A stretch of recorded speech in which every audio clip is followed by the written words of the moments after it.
Jordan Dubin, welcome to Acquiring Minds. Thanks for having me. It's fun being a longtime fan and now finally being able to be on an episode. Well, that's great to hear. It's always fun for me too to have a listener on. Well, Jordan, you and your two partners are building a large business in the garage door repair industry. And by large, I mean getting to 200 million in revenue, 30 in EBITDA by the end of this year.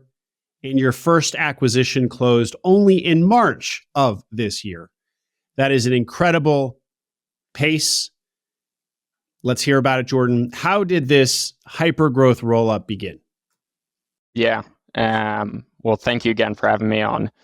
So, I think like a lot of the stories and the entrepreneurs you have on your show, it's a long, long path getting kind of to today, certainly not linear. But I guess I'll start with my own background, which then will coincide with Sean and Joe's background when we do eventually meet in the narrative of Guild. But I grew up in New York City, went to school up in Boston, played football in college. And I think where you could probably say for me, this journey really started was sophomore year of college. Kind of the first year I was thinking about potentially doing some sort of business internship. At the time, I had no idea what I wanted to do. I grew up with a father who worked in finance for a hedge fund. I didn't think I wanted to do that, but kind of my knowledge of, hey, what are the other parts of the finance ecosystem was not very broad. And I was lucky enough to get introduced to two guys by the names of Matt Perlman and Alex Sloan, who at the time had just graduated from Harvard Business School and were building out a portfolio of Burger King franchises across the Southeast United States. And so I became effectively their first ever intern before they probably even needed an intern. And they've grown their business, Garnet Station Partners, today to be one of the truly premier lower middle market private equity firms in the US. But at the time, their office was literally one of their dad's townhouses. So Patrick O'Shaughnessy just had them on, I think. Exactly. Best Like the Best. Yeah, exactly. They're a big deal. It's a great entrepreneurial story. Like you said, they very modest start. I guess you were there. I guess you were part of that modesty. Yeah. That's my claim to fame, as being their first ever intern. But I learned a ton from them that summer. And I think the bigger thing was, I was 19 years old, very impressionable. And these two guys who were 30, 31 at the time, I mean, they were like gods in my eyes. They were so cool. They were so smart. And I just loved being a part of what they were building. And I think, to the extent I really understood the actual financial engineering that goes on behind the scenes, I think I found that interesting, but it was more just the dynamic, the energy, the relationships they were forming with all these underlying sellers of Burger King franchises. And I think that was the first time I had kind of had a light go off in my head where I was like, I could see myself doing this down the road. I don't know if it's, doing it as a part of a franchise system or doing it in QSR, but, I love this idea of meeting with sellers all across the US, forming relationships, forming bonds, and then building something together and taking disparate parts and creating something much larger. Jordan, let me jump in with that, because I have to say, to your credit, you thought that was cool, and you could see their vision, because I would imagine that when they were starting, ETA wasn't a thing. I mean, people have been buying businesses forever, et cetera, but ETA, as we understand it, with its own name and label and courses, wasn't a thing. Franchises still aren't a thing, or even less so then. So I would imagine two guys working out of a house, working out of their house, your parents' house or whatever, buying unsexy fast food franchises was and there was no precedent for this. Like now they are the precedent. So people doing this today will point at them and be like, see, these guys did this really cool thing. So that gives me, 25-year-old, 35-year-old coverage to go do it. But they were real trailblazers with this model. Totally. So anyway, I just would imagine it would be very easy to scratch your head, roll your eyes, dismiss it. And yet you were taken with it. You saw the vision. So say more. Yeah, I think you hit the nail on the head. I think, spending an entire summer with them, again, when you're 19 years old and here come these two kind of 30-year-old guys who have their shit together, they're confident, they're smart. I mean, I think it would be hard not to leave that summer being like, I want to be Matt Perlman and Alex Sloan. And that's exactly what I did. But I think, to more specifically answer your question, it wasn't about the sophistication. It wasn't about the financial engineering, the sexiness or unsexiness of what we were doing. It was, I just so much appreciated and loved how they formed these real relationships and bonds with all these different families and owner-operators across the U.S. And they knew them not even on a first-name basis by their nicknames, and they had funny inside jokes, and they, knew exactly, hey, when we go to Memphis, we go to this restaurant because that's the restaurant they love. And that's what I was drawn to. And fast forward to today, and we'll go through the whole story, and there are many more kind of things that went into starting Guild, but to this day, that's my favorite part about Guild is, the different relationships and bonds that I've been able to form with all the different owners that have joined Guild, and really just having almost like families in different states that I consider like second families to me, and having traditions with them, having inside jokes with them. So I think cool. I think that answers your question. It does. That's great. And it is such a good precursor because from what I know from the pre-call and from the videos, you really are the connections that you're making with the owners are a key part of your playbook, for lack of a better word. I don't want to make it sound clinical. Go ahead. Yeah, I think we have 14 deals closed today, and of those 14, I think 5 of the owners' kids call me Uncle Jordan. So I'd like to believe that's a testament to the connections we form.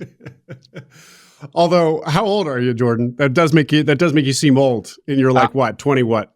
I'm 27. I'm 27 years old. Young Uncle Jordan. All right. Young Uncle Jordan.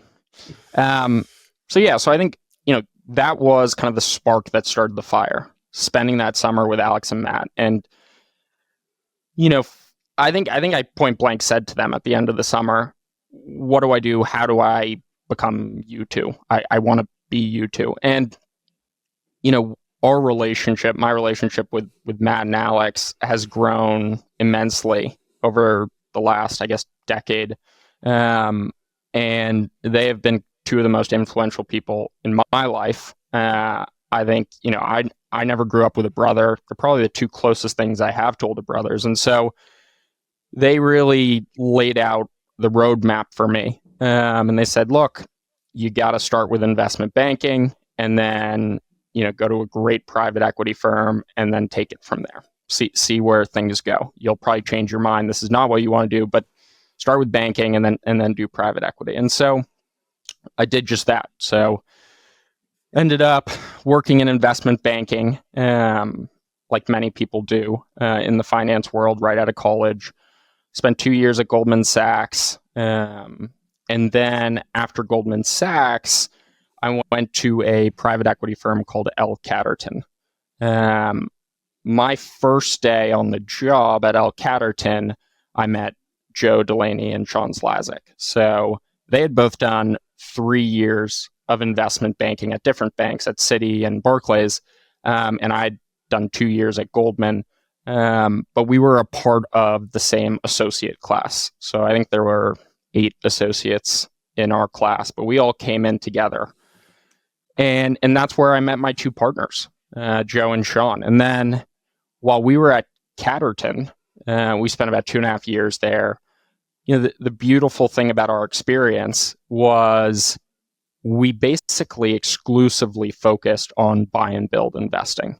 And so, we saw, underwrote, and then worked on platforms across veterinary clinics, collision repair, optometry clinics, med spas, HVAC, electrical plumbing. And so our 2.5 years there was truly like a learning grounds where we found out the playbook and learned the playbook firsthand from brilliant partners at L Catterton. I think, one of the things we got to experience at L Catterton, which makes it such a unique place to work, is when you're at the associate level, your work on the deal is not limited to just the underwriting process. You of course do the 3-month sprint where you don't sleep and get the IC memo across, but that's just the beginning. Then you basically work hand in hand with your portfolio company and serve a role almost as like the VP of finance for that company through the hold period. And so, especially for Joe and Sean, who had portfolio companies at the time that were roll-ups, so Alliance Animal Health, which was a vet clinic roll-up, and Len the Plumber, which was an HVAC and plumbing roll-up, every day they got to do the exact things we do at Guild. And every day they were charged with putting out the same fires that we had to put out at Guild. And so, I think that all of us felt very, very confident in this playbook and then this investing style. And so when we ultimately made the decision, hey, this is something we'd like to do on our own and take this leap and take this massive risk, we felt confident in it. Well, that's great background, Jordan. And I have to say, one of the things about this podcast is that I try to show that ETA is not just for people with a certain pedigree, because a lot of people with that pedigree, that pedigree is overrepresented in the ETA world because the top business schools are among the first places that have taught ETA explicitly. Private equity basically is ETA at an institutional level. And so a lot of people come down here from private equity. So those people like you are overrepresented in this world. But I try to show enough examples, just a lot of examples of people who don't have that background to show that this is open to all. With your story, however, I'm getting the impression that really your ability to move as fast as you've moved, quite frankly, let's just not beat around the bush. It probably is not something that somebody who, you just said you guys had cumulatively a lot of experience doing precisely what you are now doing. And further, that you, Jordan, at least, have had your eye on doing something like this since you were 19. So you have been plotting. Maybe you had distractions in there or whatever, but at least this is something. It feels like this is a vision years in the making. Is that overstating it? That's the Disney version of it. I think at 19, I thought I wanted to do this, and as you correctly pointed out, Will, there were certainly distractions along the way. Yeah. But then I came back to it.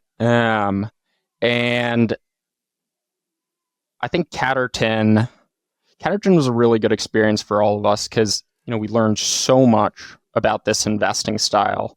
And that was really where we learned kind of the financial engineering side of it versus what I got exposure to at 19 years old, which was the relationship side of it, the camaraderie side of it, the team building side of it.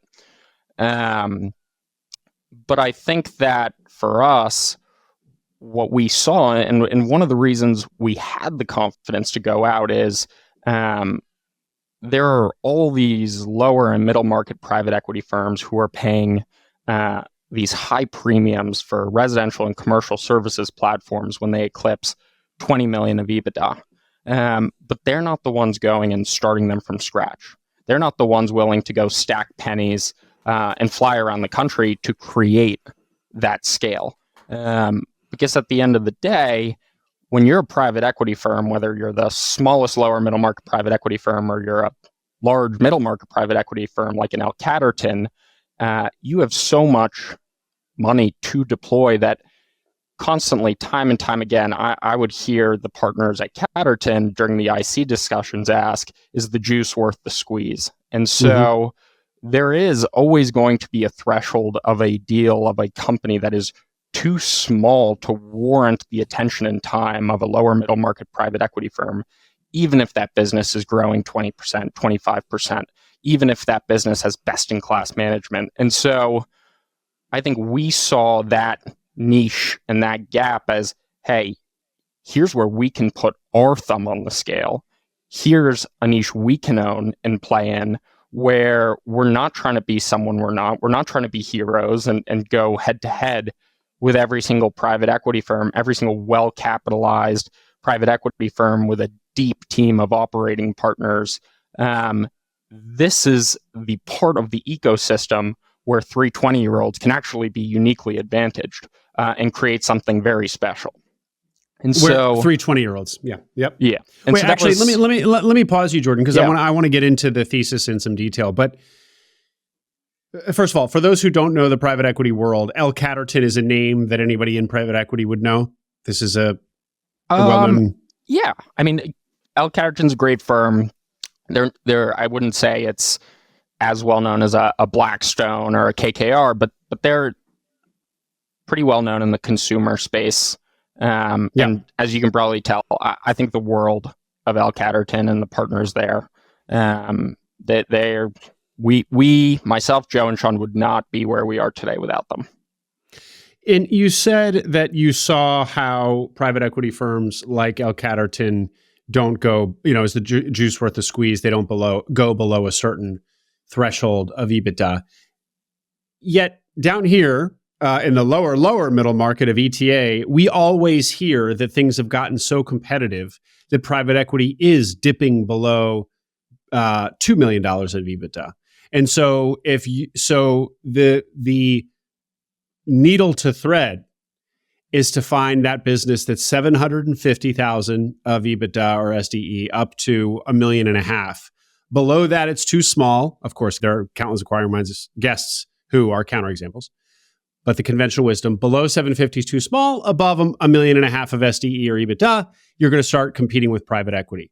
But I'm hearing you say that private equity doesn't go that low. So square that circle for me. Well, I think I'll take a step back and kind of challenge something you said, Will. I think one of the things I get frustrated with when I hear people kind of talk about the thresholds and all that is, I think the worst thing you can do is box yourself in and say, hey, here's my spreadsheet, here's my criteria. If it doesn't check these boxes, it doesn't work for me. If it's below 750, it's too small. If it's above 1.5 million of EBITDA, it's too big.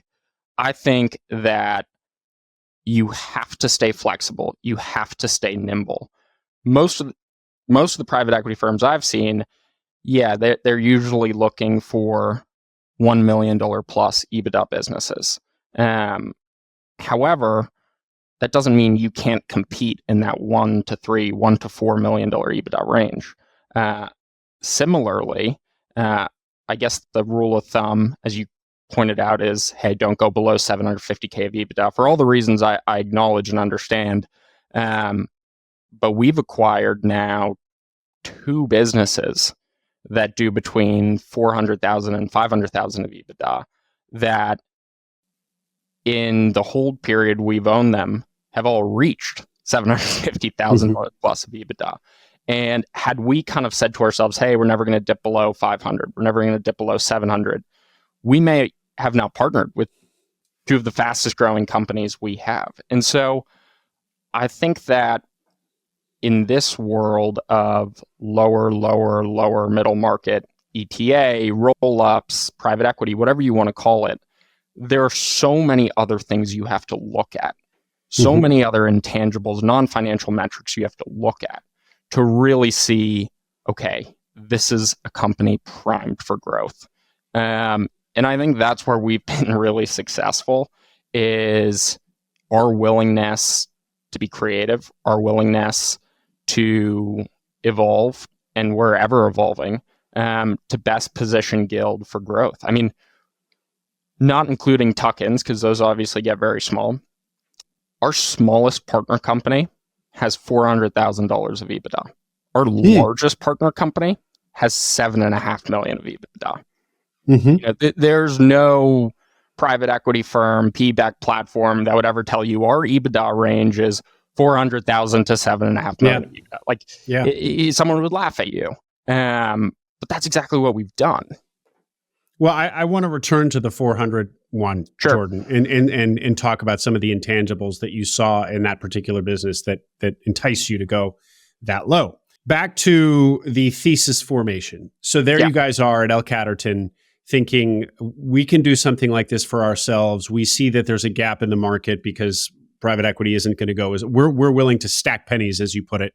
And we feel like we have a lot of experience with the playbook here. Tell me more about what this thesis looked like and how it took shape.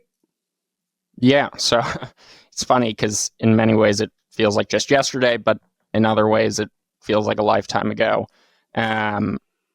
Myself, Joe, and Sean, we used to stay late at the office. We're talking 1, 2, 3 a.m.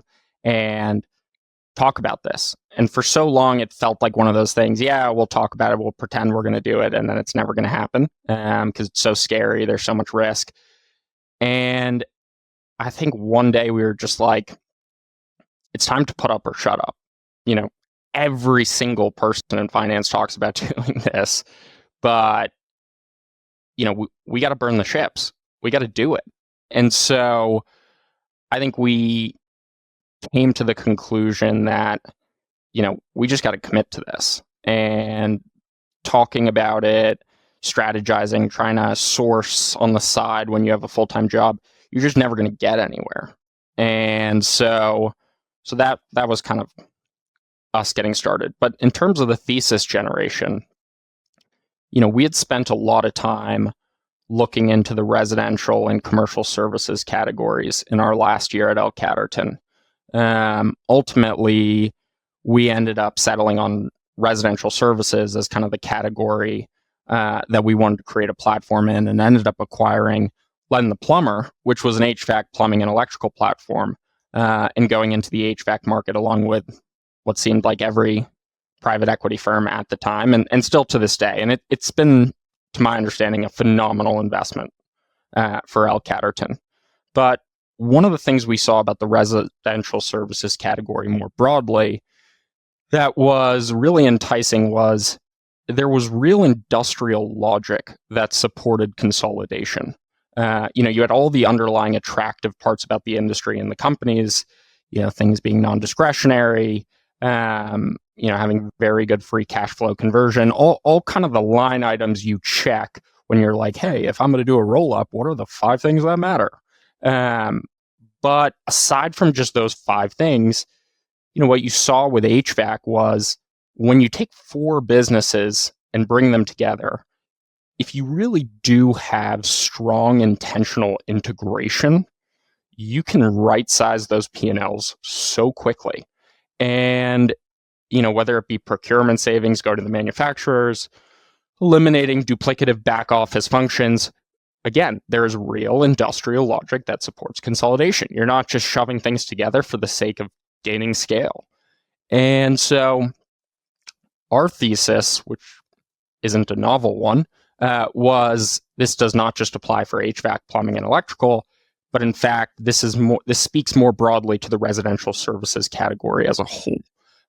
So what is the next frontier in residential services that doesn't have every single private equity firm in it already, but has at least one precedent transaction that we can point to and hold on to give us comfort that this is a category that institutional capital likes and has interest in. And what's a precedent transaction, or what was it in your case?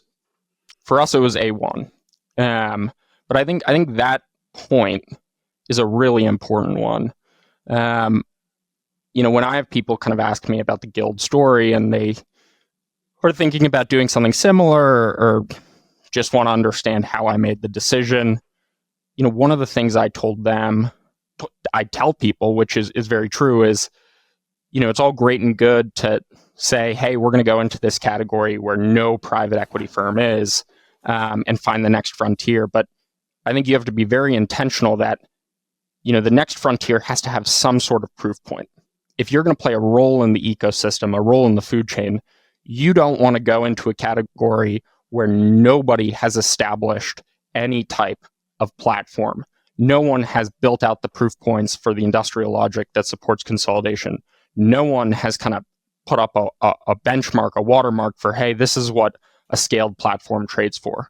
You just don't want to do that. And so you want to find a category that doesn't have a million private equity firms running around, but yet there's one precedent transaction. And on the precedent transaction, sure, it's good to know where a scaled platform trades, but more importantly, hey, this is a best-in-class scaled business.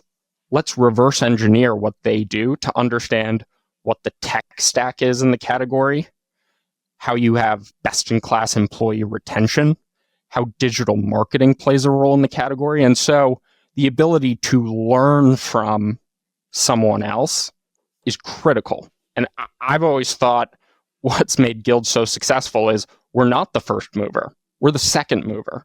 Mm-hmm. And we'll probably talk about A1 a lot over the next several minutes. I have so much respect for that organization and their founder, Tommy Mellow. I mean, he's a visionary. He truly is. And he redefined this category. And so much of what we do at Guild today is modeled after A1, not because we're trying to rip them off of their ideas or practices, but because they're a best-in-class business. And they've shown how to be hyper successful in the garage door category. And they've really lifted this entire industry. Jordan, let's give a little context. So A1 is an organically grown or inorganic? Give us 60 seconds on A1. Yeah, sure. And Tommy Mellow. And let me apologize in advance. I find myself doing this a lot where I talk about the garage door category as if everyone knows as much as I do. I get yelled at a lot by my friends and family about this. But what, you don't know who Tommy Mellow is? Friends and family? You don't know a poster of Tommy Mellow in your bedroom? So Tommy Mellow, right. He's an entrepreneur who founded this garage door company, A1 Garage Door. I think it was like in 2008 or 2009. And he organically grew it to be about 100 million of revenue and I think 20 million of EBITDA, and then sold it to a private equity firm in November of 2022, private equity firm by the name of the CoreTech Group. And then the CoreTech Group, their whole thesis was, hey, you have this unbelievable best-in-class business that's growing 20 to 25% a year organically. Let's supplement this growth with M&A and create a best-in-class organic growth engine with a M&A platform, which would have been amazing. And so they weren't like Guild in the sense that they got their start through M&A. Their heritage, their start was all organic growth. And then when the CoreTech Group came in, they tried to introduce M&A. I think they've continued to be very successful on the organic growth front, less successful with M&A, but it's still an amazing business, and it's grown incredibly over the last 2 to 3 years. But I think that answers your question. Yeah, it does. Tommy Mellow's still the CEO. He sold majority stake, but he's actually still the CEO. And Tommy Mellow is an influencer. He's very online. He's a personality. And so anybody can Google him and see lots of Tommy Mellow. But to be clear, what you said, he built $100 million in revenue organically. Yeah, over 10 or 12 years. Wow. Yeah, very, very impressive. Very, very impressive. Yeah, we don't hear that number very often, and when we do, it's almost certainly involves acquisition, being the nature of this podcast. But so anyway, great. And I think to give him credit to, he introduced a lot of things into the industry that he saw in HVAC and plumbing and landscaping that previously no one in the industry had been doing. Service Titan, which we think is the best digital CRM system to use in the residential services space, he brought that to the garage door industry. He brought the concept of branding and wrapping your trucks to the garage door industry. So he grew A1 a ton, but he also really helped reinvent the industry. And so again, I try to give credit where credit's due, and I sometimes feel sad about the fact that we're competitors, but he's built an amazing business. Great background. Okay, so now returning to your thesis.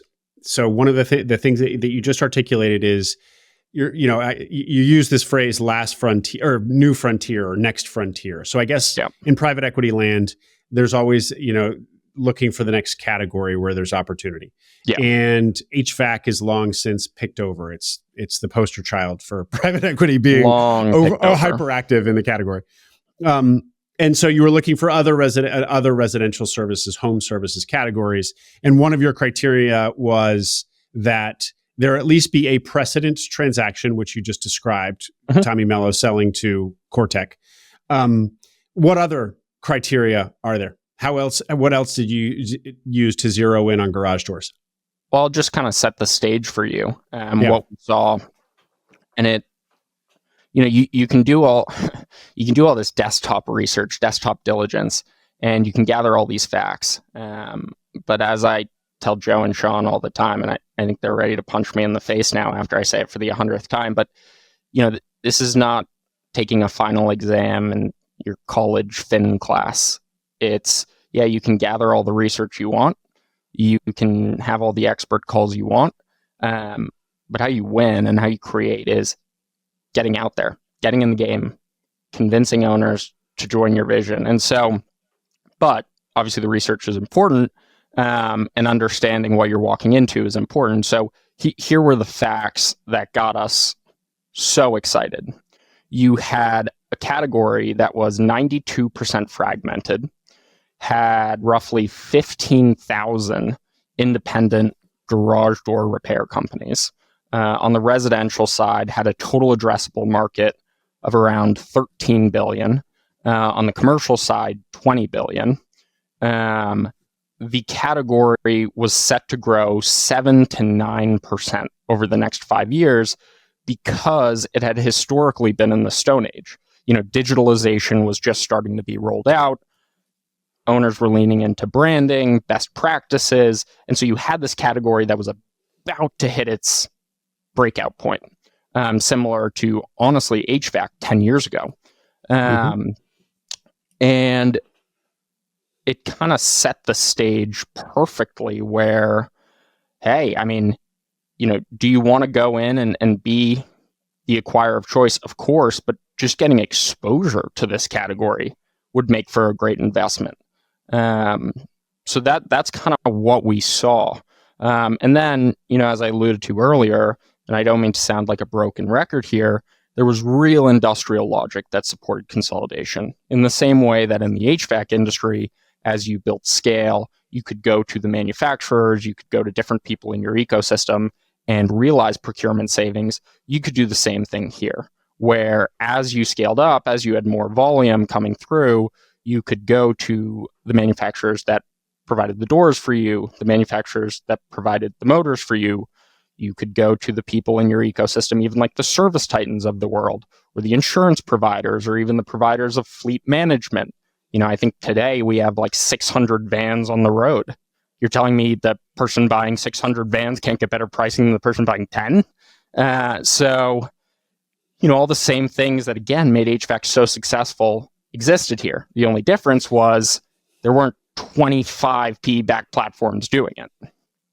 But Jordan, let me push back on that. The what you call the industrial logic of what was it of consolidation. Or of the industrial logic of consolidation, where the kind of the centralizing procurement is the classic example. Buy more stuff for a larger enterprise and you get better pricing.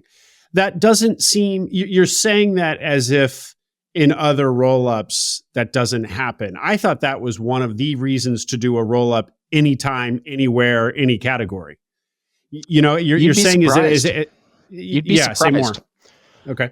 I mean, you'd be surprised. And I think, yes, all of them to an extent have kind of some aspect of this, but it comes down to the quantum. How much of your cost can you really reduce when you have scale? How powerful are the economies of scale? So like the example I'll give, and I can't speak to this industry intelligently at all, but you think about some of these like doggy overnight boarding roll-ups that you see everywhere. If I own 20 of those, where am I really cutting cost? Like maybe I can buy more food in bulk.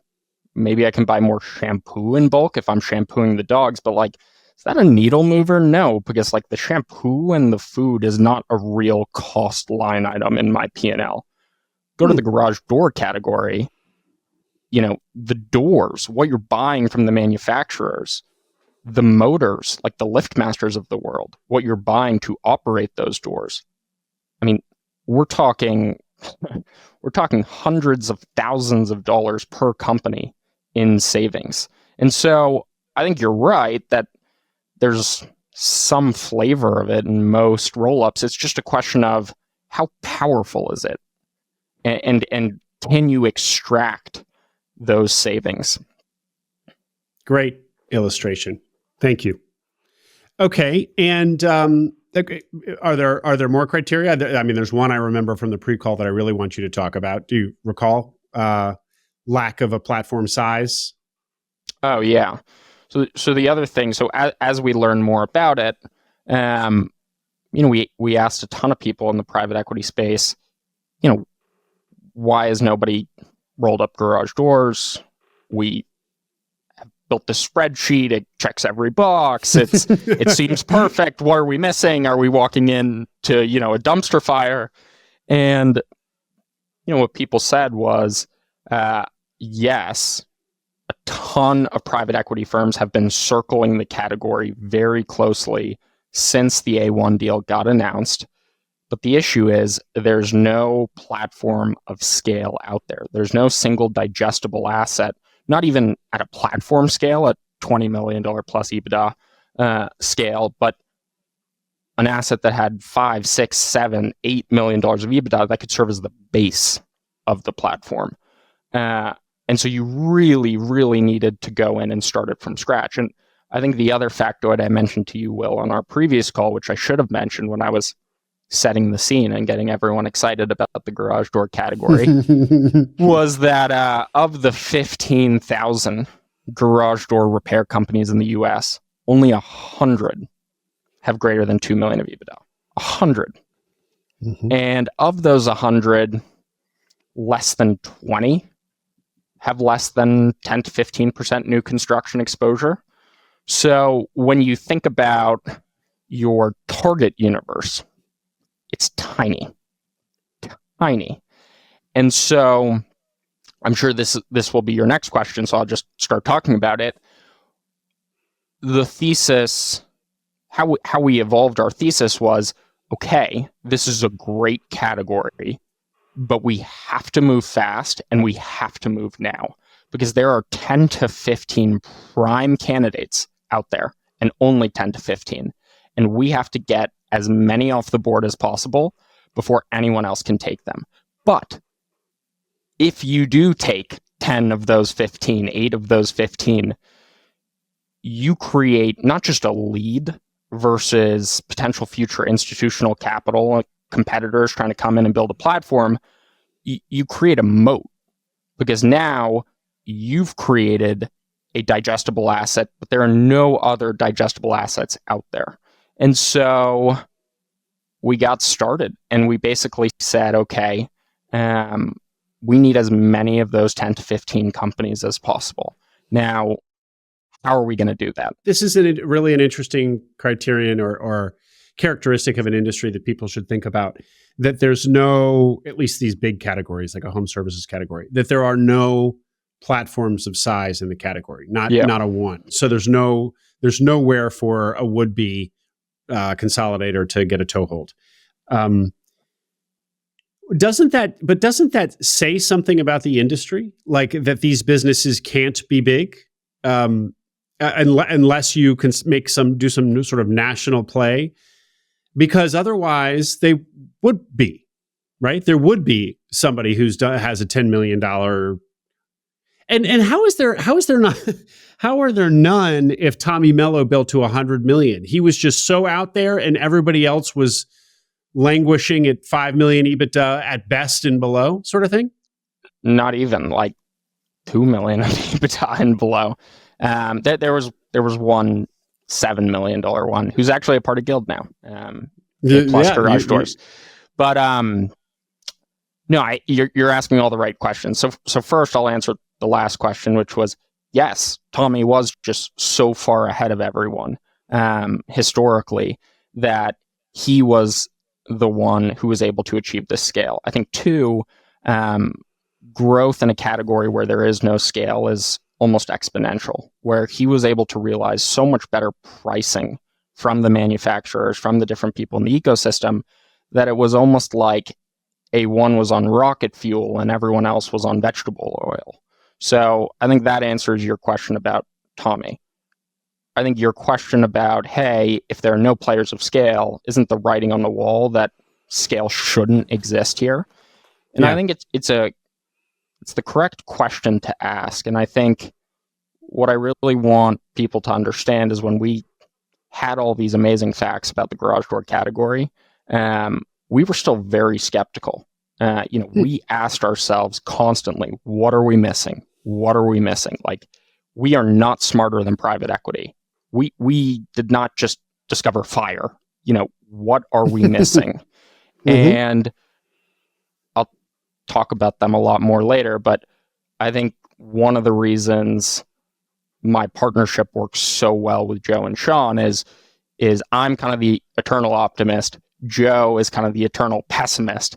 And so Joe would challenge me always like, no, there has to be something. The category is too small. The price that everyone took in 2021 doesn't stand. And I would push back, and Sean would be kind of the middle one weighing both sides. But I think, why we got comfort, Will, was A1 proved you can get scale. Yeah. And two, the total addressable market of the category was large enough to where you could create multiple $100 million plus revenue companies and still not have 20% of the market, 10% of the market. I think where you get concerned with, hey, could there be a scaled player here, is if you're looking at a $1 billion total addressable market where it's like, hey, if we get to 100 million of revenue, we'll have 10% of the market share in the US. Do I really think I can create a platform that has 10% market share in the US? Probably not. So I think the answer is twofold, just to summarize. One, A1 could do it, why can't we do it? And two, the total addressable market was large enough that it had the proof point that you could easily create a $100+ million revenue business. Well, those are very compelling points. That's a great analysis. And the thought about what percentage of a total addressable market, an entire market, do I really think we can get to? What is, and you said that 10% is too aggressive, too optimistic. Somebody shouldn't go into an industry expecting to get 10% of the market. What should a good target be? 2%, 5%? I don't know if I even think about it that way. I think more so of like the outlandish examples, like 10%. I have supreme confidence in myself and my partners, but I do not think I can go and get 10% market share in an industry in a year. I think, and it's also, actually, this is a good point to bring up. It's not just about what you can achieve. It's about what are you going to sell to the next guy? Assuming you're reverse engineering this thing where, hey, we want to sell to a private equity firm. They're going to look at your business and say, great, you're at 100 million of revenue, 20 million of EBITDA, but you're 10% of the market.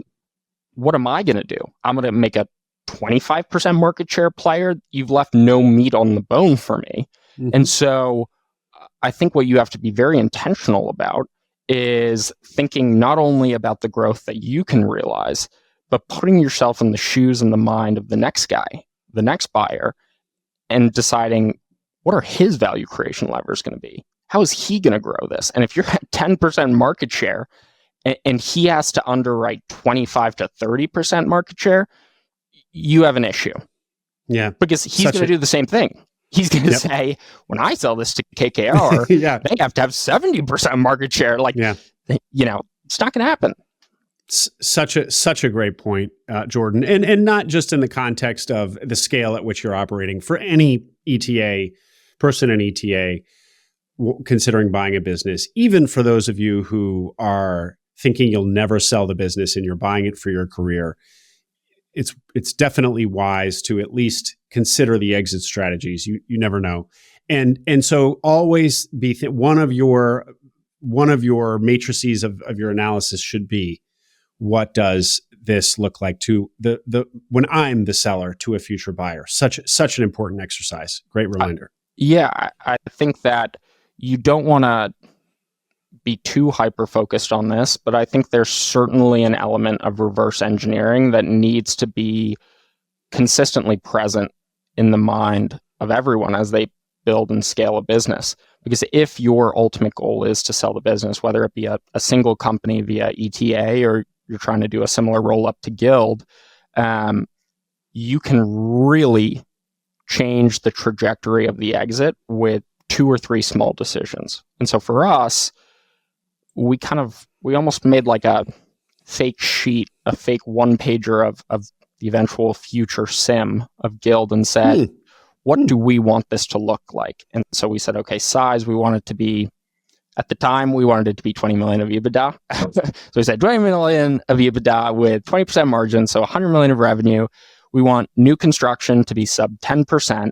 We want all the employees to be W-2 employees, no 1099 subcontracted labor, no union labor.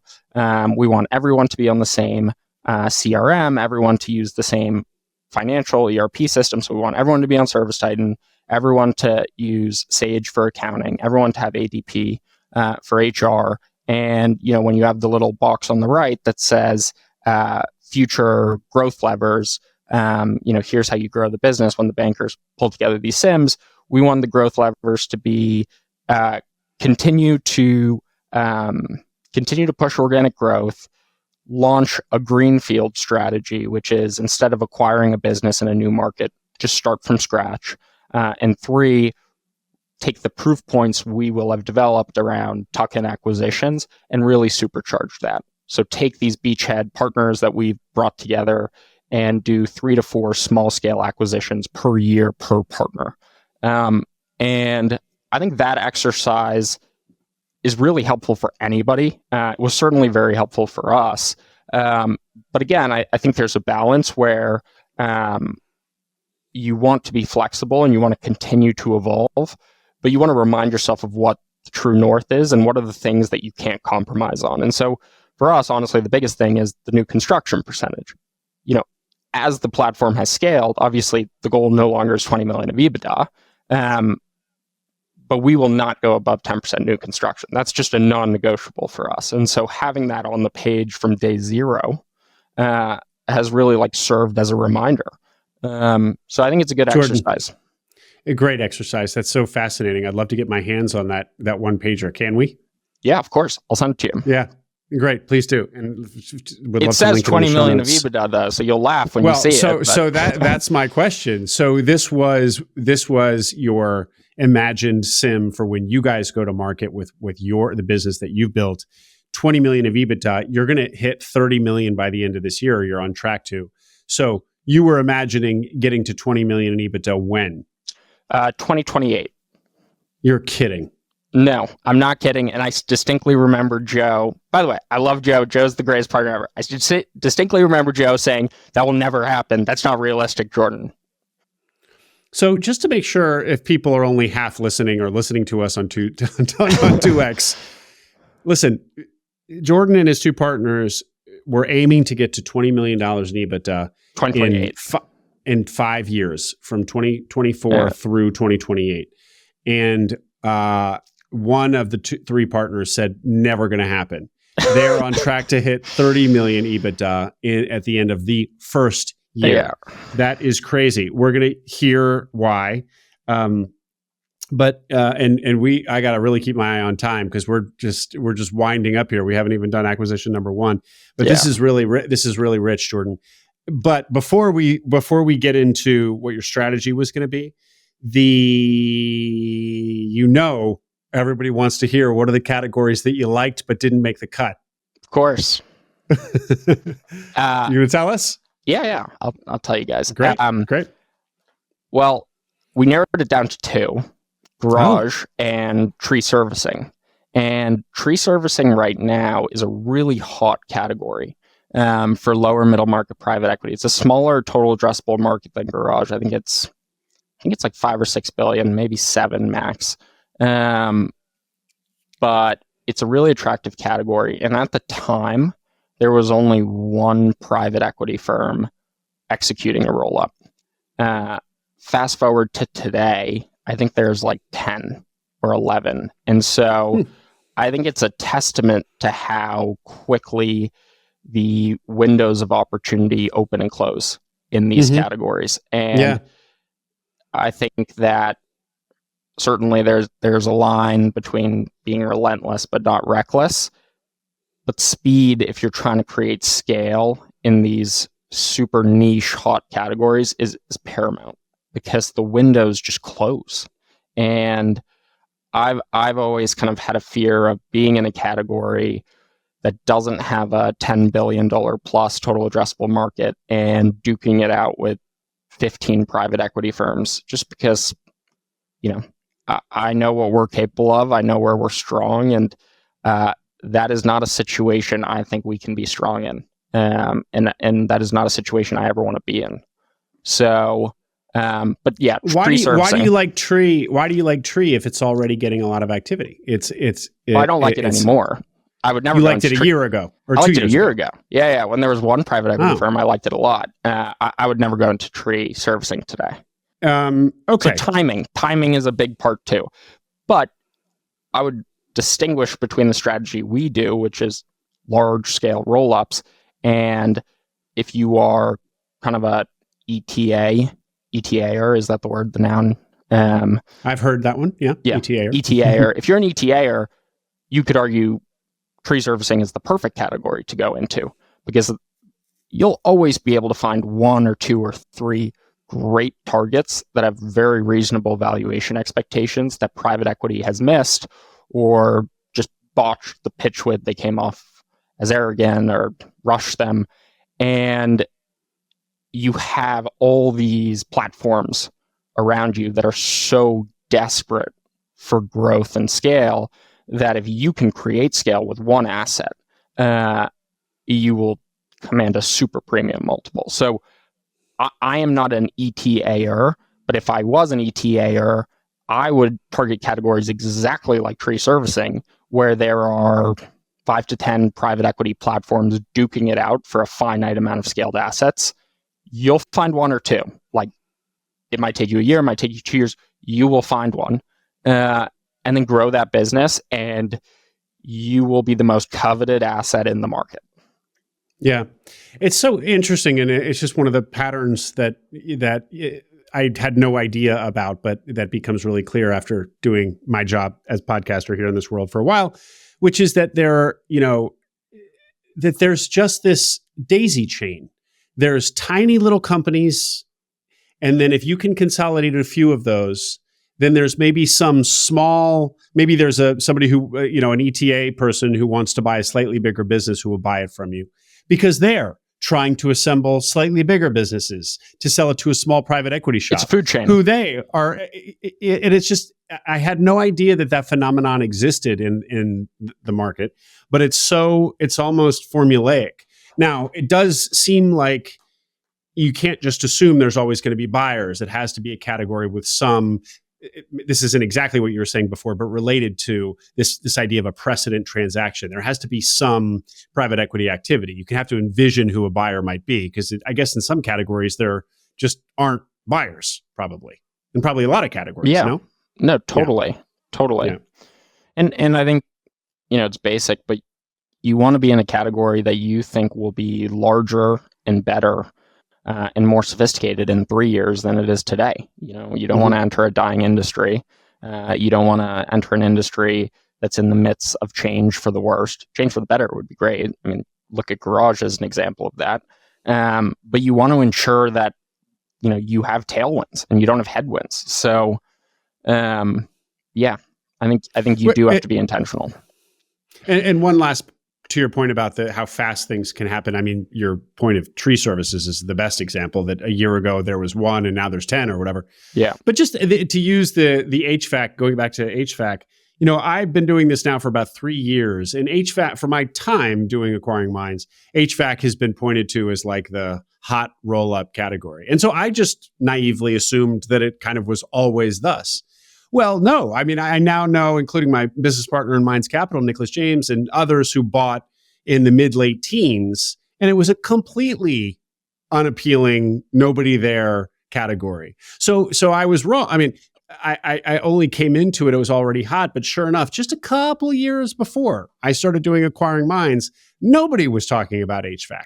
It's just so it really does move faster than I realized. Well, look at the broader example too right now of residential services roll-ups were kind of all anyone talked about for the last 3 to 4 years, and everyone was trying to do it. And that's what every banker pitched a private equity firm on. That's what every private equity firm was looking for.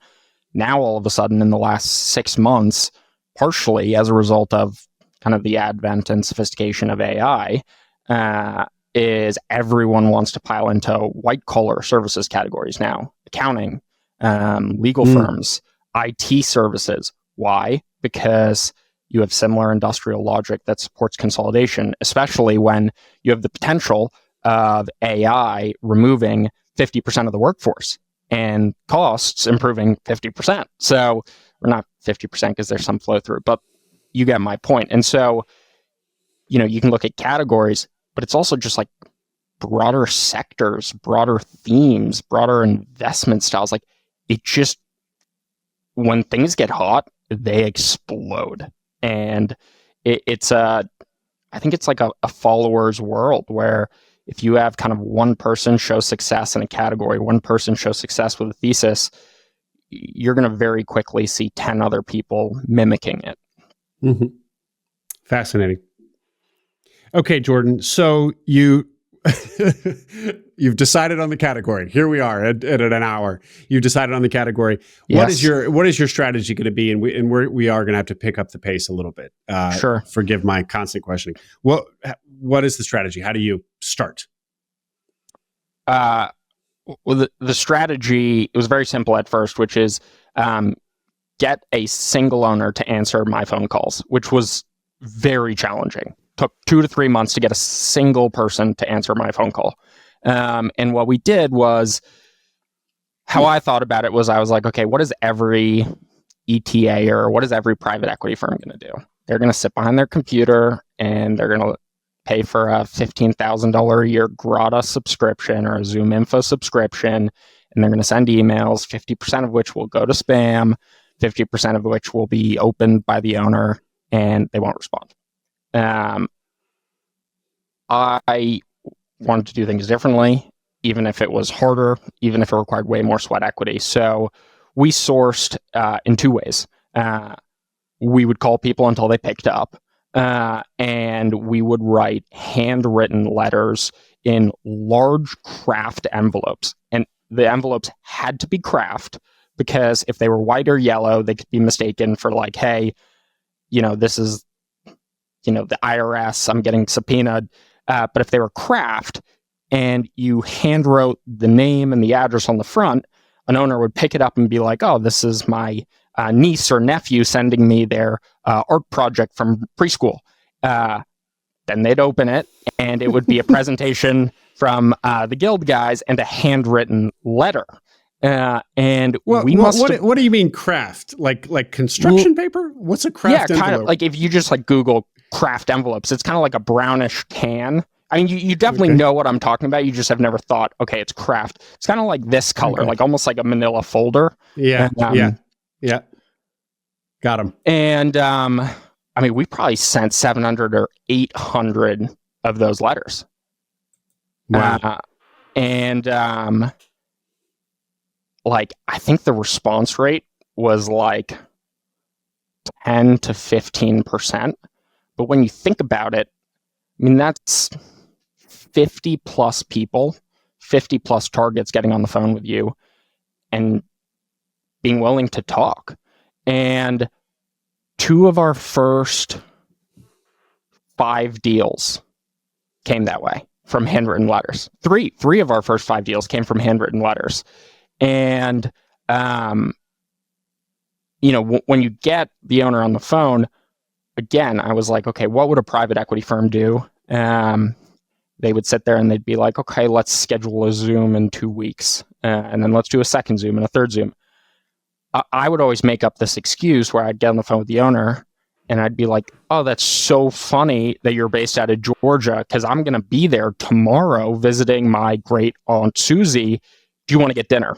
And they'd be like, yeah, sure. If you're in town, that's fine. And I just booked the first flight to Georgia. And why I did that was I've always had that, I'm young, but I'm old school in the way I approach things.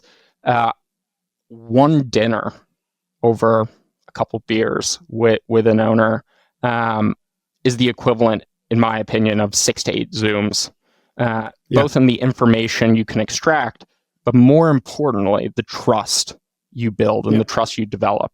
And I think over those dinners, what I would do is, I think people kind of, and I don't mean to generalize, but I think most people approach it one of 2 ways, where they either try to come in and act overly sophisticated and come in and be like, hey, we're this large private equity firm. We have all these resources. We've done this a million times.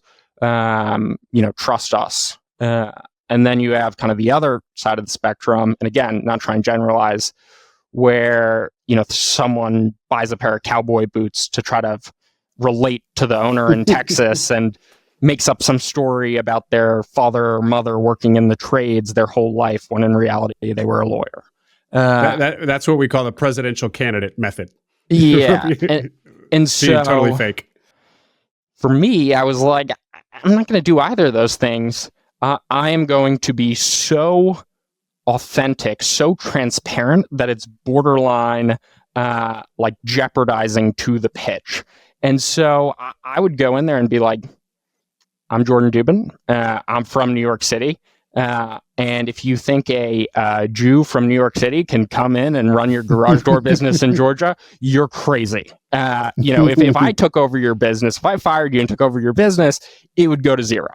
And so how you know this is going to be a true partnership is, you may think you're reliant on me. I assure you, I'm 10 times more reliant on you. With that being said, I will give you everything I have. You tell me how I can be value added, and I will give you every last ounce of attention and effort and care that you need. And let's build this thing. And so that was the approach I took, and it was really successful. And just for the sake of speeding this up, deals beget other deals. Wait, but Jordan, two follow-ups to that. First of all, is that what you heard?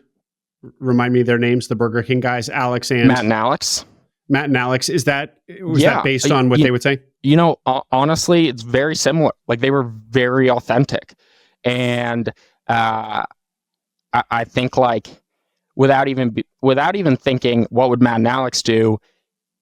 It kind of naturally, now that you say that, the pitch is probably very similar. Like, if you were to do side-by-side cam, it'd probably be pretty similar, which makes me feel very good about myself that I've kind of become like my mentors. Yeah. And the other thing, Jordan, is what was the pitch? So you've told us very clearly and compellingly how you demonstrated your transparency, your authenticity.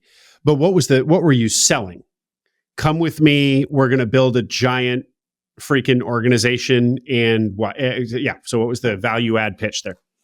I think, Will, the cool thing was, my pitch to owners, our pitch to owners, was the same pitch to investors. I mean, how we viewed it was share with them all the information. So they have the information at their kind of disposal and they can analyze it themselves of here's how big the industry is. Here's how fragmented it is. Here's what a private equity firm likes and dislikes in a platform if you create it.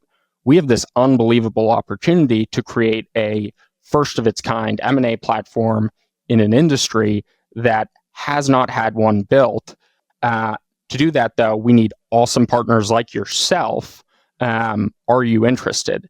And so I think we never wanted to dumb down the pitch because, one, all these owners are smarter than we are. And two, I think helping people understand this isn't about buying your business. Like, you're a part of this journey. This is a startup, and we're all marching towards that same goal is hypercritical because you really align your motivations with your partners who, again, you're hyper reliant on. And so I think it was really just not sugarcoating it, not being around the bush, but treating it like you were pitching an investor who's going to give you $5 million of equity to start a platform. The same pitch to the owner whose business is going to be the base of the platform. And so that was kind of the approach we took. Now, more specifically, what we said was, look, we're not going to do any type of rebranding. We're going to have uniformity in systems and processes across the board. It's important that, and there's going to be kind of no sweetheart deals here where you don't have to go to Service Titan or, you don't have to do your payroll this way. But we're still going to maintain the localized brand, the localized culture, the localized leadership. And so, it's a way to create a national platform with localized expertise. And so, there, as you can probably tell, there are a lot of aspects of the pitch. A lot of it would be fielding questions, but that was kind of, I would say, the overarching message of the pitch was, you're not a seller. You are a buyer, and you are buying into this vision, and you are buying into being shoulder to shoulder with myself, Joe, and Sean in creating a first of its kind platform in an awesome industry. Mm-hmm. Great. And so obviously then, unlike many searchers who will be listening, where their pitch to a seller is, I want to carry on your legacy and be the owner of your business for the next generation, you're explicit about the fact that we are building something here. It's going to be a sprint, maybe a long sprint, maybe a 5 or 7 year sprint. We're going to go fast and hard for a number of years. And then there will be another exit event where there will be another buyer. Everybody gets that. Yeah, everyone gets it. But, I think it's important to be transparent about everything, because it's not about getting to a yes. How you really have these platforms go off the rails is you just say and lie through your teeth to get people to say yes. And then week one, when it's not the reality they were promised, that's when you have things go off the rails. And so for us, it was again, overly transparent, overly honest, just to make sure there was alignment. But I think in doing that, it also created so much more trust off the bat, because they're like, wow, these people aren't being shady with their responses to the questions of what's going to happen to how we do payroll. They're just being blatantly honest and very detailed in their responses. And so, but I think also what I've told every owner, which is 100% true, is, when we do eventually sell Guild, I'm going to roll as much equity as I can, because I want a portion of my personal net worth tied to Guild for the rest of my life, because I fully believe in this category and what we're building more than anything. And so I hope for every single owner, they get to do the same thing, which is don't cash out all your chips in 2 to 3 years, 3 to 4 years, whatever it is, but continue to take chips off the table and roll equity and have this be a vehicle to create generational wealth for you and your family, the same way I hope it will be for mine if I have a family one day. And Jordan, we are not going to get too much into the mechanics because of time around the industrial logic and the economies of scale. But I have heard you say a couple of times, broad strokes, your strategy is not unifying the brand. All these owners, all these acquisitions get to retain their local brands. Behind the scenes, the thing that you were insistent about were these, you keep bringing up these three tools, everybody on Sage, the accounting, everybody on ADP for payroll, and everybody on, what was and ServiceTitan. ServiceTitan. How did you decide on the line there of what you were going to insist on that be unified and what wasn't going to be insisted upon? Well, integration is hypercritical for these platforms, especially when you get to the scale that we're headed towards. And the reason integration is so important is that's how you really tap into the economies of scale. That's how you really realize the industrial logic that supports consolidation. And without it, you basically have 20 disparate units, and that is a massive headache because you're running 20 different businesses versus running one business with 20 locations. So how we think about kind of the level of integration, the level of uniformity is when it comes to the enterprise-facing nature of the businesses, when it comes to the back office, you want uniformity, you want consistent systems, processes that allows our executive team, our 20-person executive team, to be able to monitor and help every underlying brand. Now, when it comes to the consumer-facing nature of the business, whether that be the literal brand on the truck, the way the technicians greet the consumer, the ways they upsell, cross-sell, the way they perform the service even, we allow the owners and the businesses to continue doing what they've been doing because, put simply, there's a reason they're a part of Guild. They're best in class. What they do is amazing.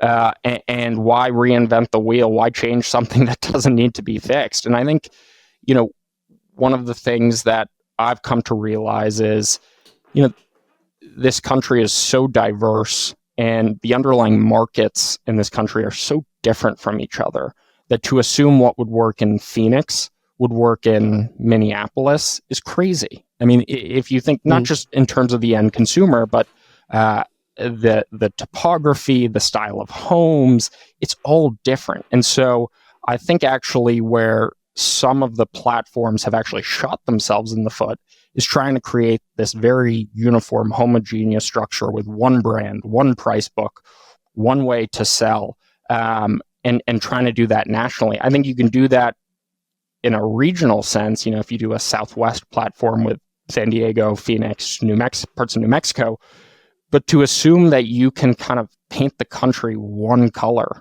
on the consumer-facing side, I think is naive. Yeah. Well, the other, at least in terms of the brand, you're also forfeiting all of this accumulated brand equity. It's real. Brand equity is real. Yeah. And so it's not just, hey, we're not going to change the brand because the owner has, an emotional attachment to this logo he created on Microsoft Paint 5 years ago. It's, there's real brand equity. There's real brand recognition. And that is so important in a direct-to-consumer residential services business. Fascinating. Jordan, okay, let's see here.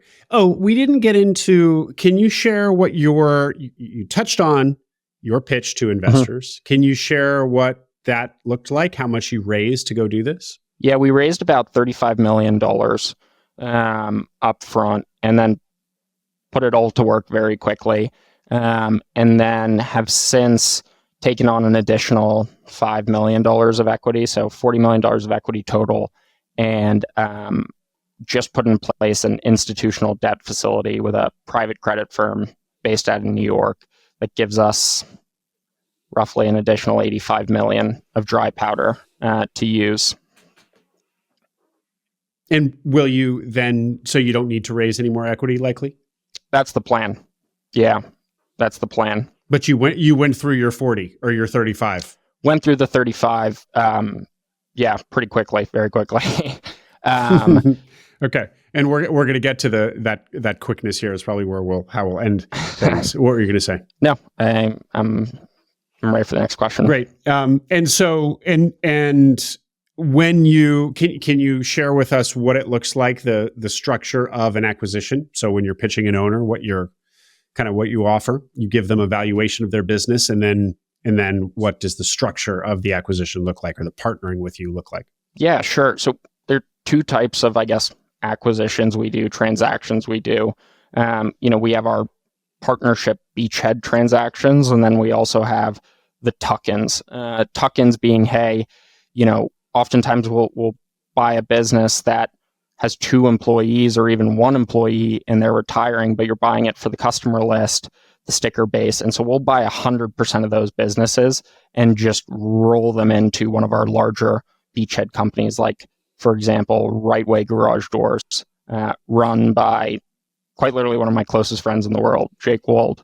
Part of our strategy there is, hey, let's go consolidate and rationalize this hyper-fragmented market in Northern California, where we'll buy businesses for $50,000 cash that spit out, well, you don't really know what the net profit is because it's not a real profit margin because there's 1 or 2 employees, but $400,000 worth of revenue annually, and in a right way with its sophisticated systems and processes can take that and immediately realize 20% margins on it with no additional marketing spend. And so it's so goddamn accretive to do the tuck-in strategy, but you need, I couldn't go buy that 2-man company on my own, even if it only cost $50,000, because it would go to zero.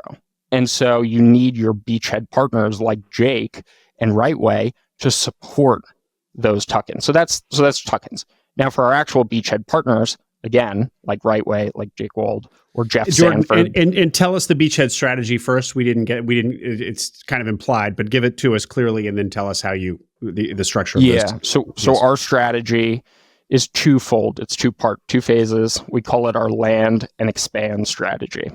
So landing is partner with 15 to 20 uniquely scaled, uniquely sophisticated partners all across the US. And then phase 2, expand, is help each of those businesses, each of those brands grow both organically, but also inorganically through tuck-in M&A. And so how we've always kind of conceptualized it in our mind is, we're not creating one platform, we're creating 15 to 20 regional platforms, where I think when this is all said and done, I would love to be able to say, in a category where there was only 1 business with greater than 5 million of EBITDA, we created another 10. So that's kind of how I think about it. And so 15 to 20 different markets. I mean, I assume you just go down the list from biggest to smallest cities in the country, sort of thing. I wish it was that easy. It's not. Beggars can't be choosers. We've run all kind of the MSA data and figured out, okay, these are the best markets for a garage door company. But this is where it's a unique industry, where just because you have a market that, for all of these reasons, all these data points to the fact that it's a perfect underlying location for a garage door company, doesn't mean there's a scaled player there. And so, you could point to like Omaha, Nebraska, for example. I would love to get into Omaha, but there's no scaled player in Omaha. So there's no beachhead partner to go partner with to execute the land and expand strategy. So yes, part of it was kind of outside in, but more of it was like, let's go find those large players and build around them and their markets, because naturally their markets have to be at least somewhat attractive if they've gotten to this scale. And so going back to the overall thesis that there aren't platform companies for larger private equity to buy into, of course, you have your own floor that you won't go below. So you have your beachheads are your own platforms. You're kind of using those terms interchangeably.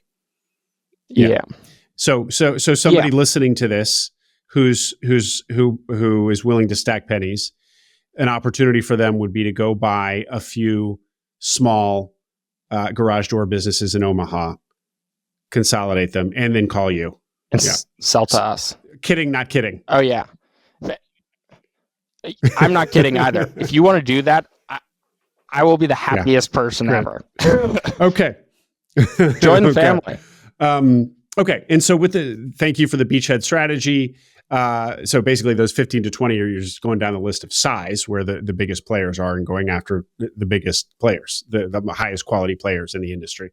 Okay, so what the Mount Rushmore of the categories, how I think. So how do you, then what is your offer to them? The structure. The offer is, hey, we're not here to buy you out. We're here to take a majority stake in your business. So I'll use numbers. I'll say, hey, Will, you have a great business. We want to partner with you. We want to take a majority stake in the business, anywhere between, call it 70 to 80%. And then we want you to retain 20 to 30%. Now, you'll get the upfront liquidity of that initial buyout at a mid-single digits multiple, because that's what a $1 to $2 million EBITDA business commands. And then we're going to become partners. And over the next 3 to 4 years, you're going to grow your business and you're going to have our help.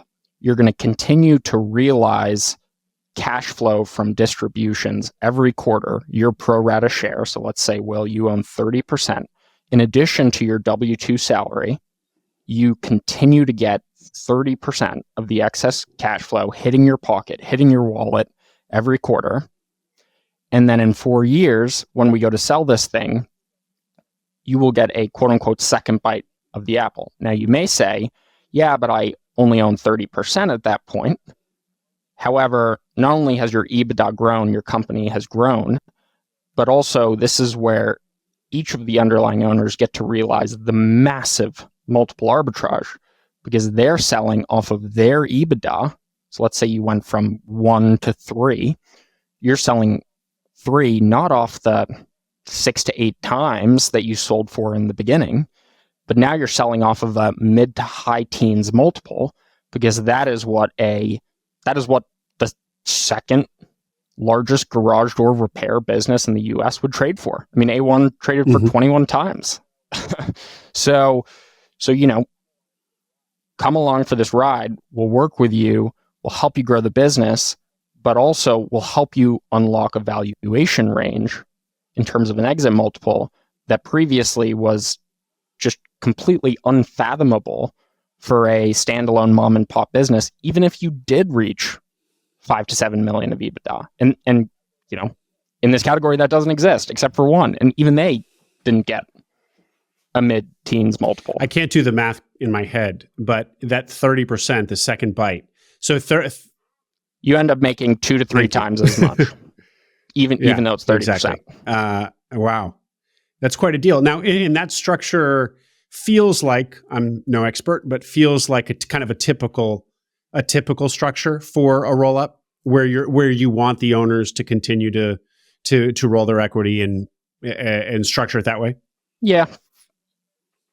For the most part, a lot of private equity firms will just kind of say, hey, we're buying 100% of the business.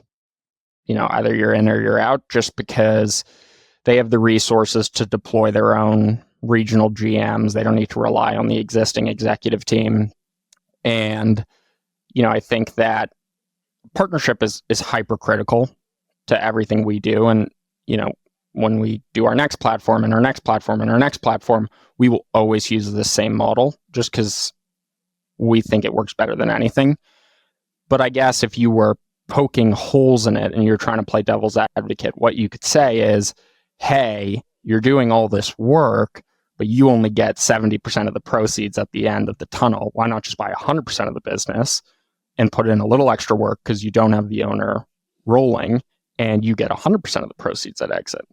But again, what I would say is, I can't do what the owner does as well as he does, and nobody I can hire would do it as well as he does. That's why we find uniquely scaled, uniquely sophisticated businesses, best-in-class owners, because nobody does it better than they do.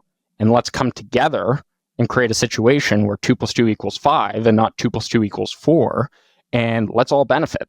Well, and I suspect that making an offer, the more appealing the offer to the owners, the faster you can acquire, because you're the owners are pretty receptive to what you're offering them. So there has to be part of this. Totally. The offer that you're making, it being compelling to the owners, has to be a contributor to how fast you moved. Let's go. Yeah. But honestly, Will, I think this is important to call out. Like, before I did this, I just assumed everyone is transactional. Capitalism is capitalism. No one cares about the relationship side. No one cares about kind of the connection. It's, I'm being offered 7 times by you, 6 times by the other guy. Yeah, I'm going to take 7 times. That is so not the case. At least I can only speak to the garage door industry, but like, that is so not the case in this industry. And I appreciate that so much, because it shows how thoughtful each of the owners are. And they're not just looking at the upfront cash, but they're thinking about the long-term proceeds and the long-term journey. And so, we're obviously in a very fortunate position today where, we have assets who will join Guild over the 3 or 4 other private equity firms trying to do the same thing as us. And those private equity firms will offer 2 to 3 turns higher than we're offering. And these owners will still join Guild because they believe in the vision. And again, they're putting themselves in the shoes of a buyer, not a seller. And they're saying, which platform do I want to be a co-owner of? Which platform do I think will be more successful in the next 3 to 4 years when the dust settles? And I think, we've created such a lead and built such a behemoth that we've just kind of run away from all the other platforms that are trying to do something similar. And the owners get that. And so, yes, it's, you can say you guys offer a better deal. But it's not like we're offering higher prices. It's if anything, it's the latter. It's the opposite. It's just what we have to offer. And that's not easy to create. We certainly didn't have that from day zero. But we're in a fortunate position now where we really benefit from it.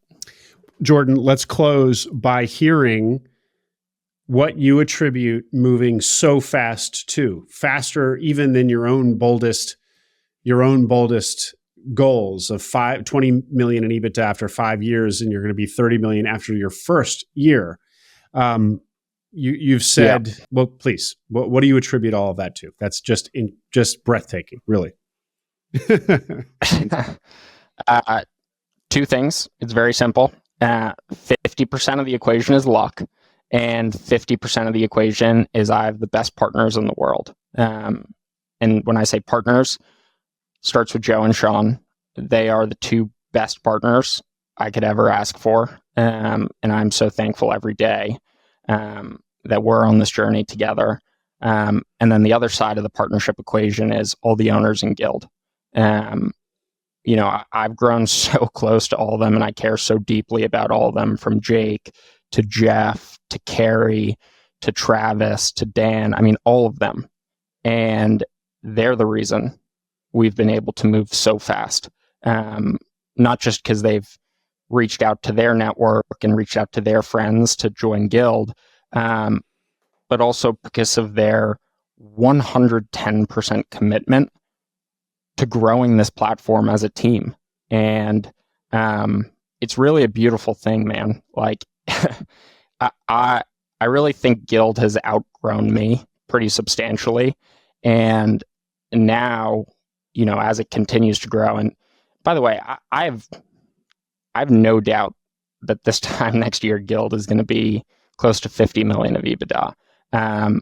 But it's no longer me kind of pushing this thing. It's our great executive team, but more importantly, it's the owners. It's Jake, it's Jeff, it's Carrie, it's Travis. I'm just in such awe of all of them every day, because they do such an incredible job. And they're the ones redefining this industry, not me, Joe, and Sean. Me, Joe, and Sean are simply the stewards that kind of connected the dots and brought this vision together.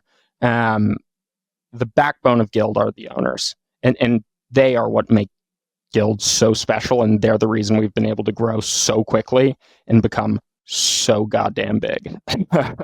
But Jordan, is that to say that because a lot of that growth has been organic growth from your beachheads? Oh yeah. Organically, we are up, I think 14% year over year. And that obviously does not factor in any acquisitions. So think about that. We're adding on 10 to 15 million of revenue in acquisitions basically a month at this point, but also growing 14% organically. So, but that still doesn't explain very powerful combination. But that still doesn't explain how you've done so many acquisitions.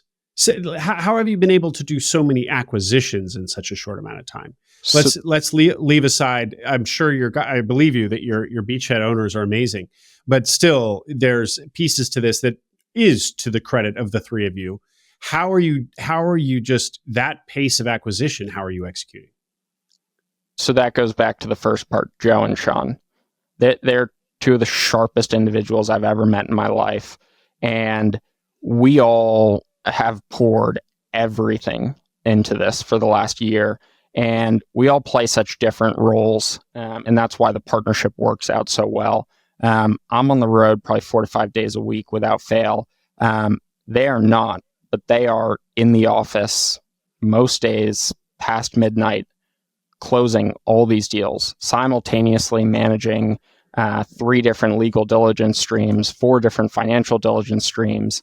And, we outsource a lot of the work. Like we have these great QOV providers and we have this great law firm that we've worked with for every deal. So it's not like Joe is sitting there or Sean's sitting there, crafting the legal doc by hand from scratch. But to your point, it's still a ton. And to do sizable transactions simultaneously is not easy. But again, that's why I have the 2 greatest partners. They've made the impossible not look possible, be possible. And I think it's, that there's no one person you can point to as the reason Guild has been so successful is because of that individual. It's truly a group effort. And everyone is exceptional in their own respective lane. And that's what's made Guild so successful and will continue to make Guild so successful. What I remind people all the time is, we're going to surpass 200 million of revenue and 30 million of EBITDA by the end of this year.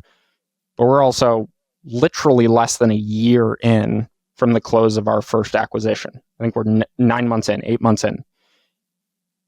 Where are we going to be 2 years in? Where are we going to be 3 years in? And so I have very high expectations for what Guild can and will become. Whereas once I thought about it as, hey, let's build something that will play a role in the food chain. I think our ultimate goal is to create the single largest garage door company in the United States. And frankly, one of the largest residential services platforms in the entire country. Well, at this rate, that doesn't seem fanciful.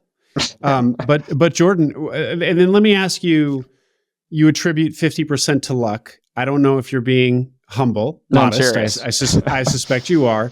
But we heard you speak for an hour about this carefully crafted, very strategic thesis, industry thesis. And it sure doesn't feel lucky. It feels like an intelligent thesis come to life. Where's the luck?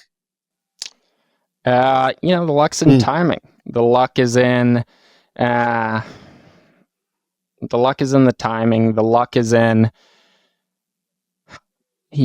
other parties who probably had a similar thesis to us, not ultimately deciding to act on it 6 months before us. I think one of the super frustrating parts of what we do is so much is out of your control. And there are so many factors that can derail what you're doing. And so, yes, I think everything we try to do is intentional. And I appreciate you saying the thesis was well thought out.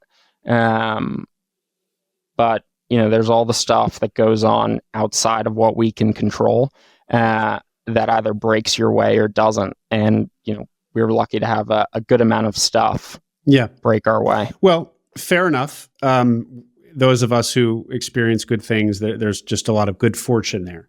But just to distinguish that from, it's not like you fell into some crazy opportunity. That's luck. I'm being a little semantic, but really, this is you're getting. There's good fortune going on here that you're able to do this, but there wasn't something unforeseen that dramatically changed this for the better. Really, good. That's correct. Good. That's correct. Well, Jordan, you're busy, so maybe you don't want people reaching out, but indulge me if people want to, or if that person wants to go buy up garage door repair businesses in Omaha. I'm serious. If we get 3 or 4 people to start building small platforms, that would be the greatest outcome of this podcast ever. But no, I mean, it sounds crazy to think that myself at 27 could give advice to other people far older and wiser than myself. But if people want to reach out, if they want to ask about my experience, I'm always happy to talk. I'm pretty damn active on LinkedIn, so just, I guess, follow me on LinkedIn, message me on LinkedIn. Our offices are in New York City. So if you find yourself there and you want to get coffee, as I alluded to earlier, an in-person interaction is better than a Zoom interaction. Well, that's very generous of you, Jordan. I know you are extremely busy because I am going to end our interview and go trick-or-treating with my daughter, and you are going to go back to work. So on that note, sir, thank you very much. Fascinating. Congratulations to you and the partners on what you built so far. Really inspiring, really, and really an education. This is real. I think we all learned a whole lot about how to approach and choose and then approach an industry. So wonderful interview. Thank you, sir. Thank you for having me on. I hope you enjoyed that interview. Make sure you subscribe to the Acquiring Minds channel below. We are now publishing twice a week, so tons of new interviews and stories to come. Stories that will help you along your own path to acquiring a business.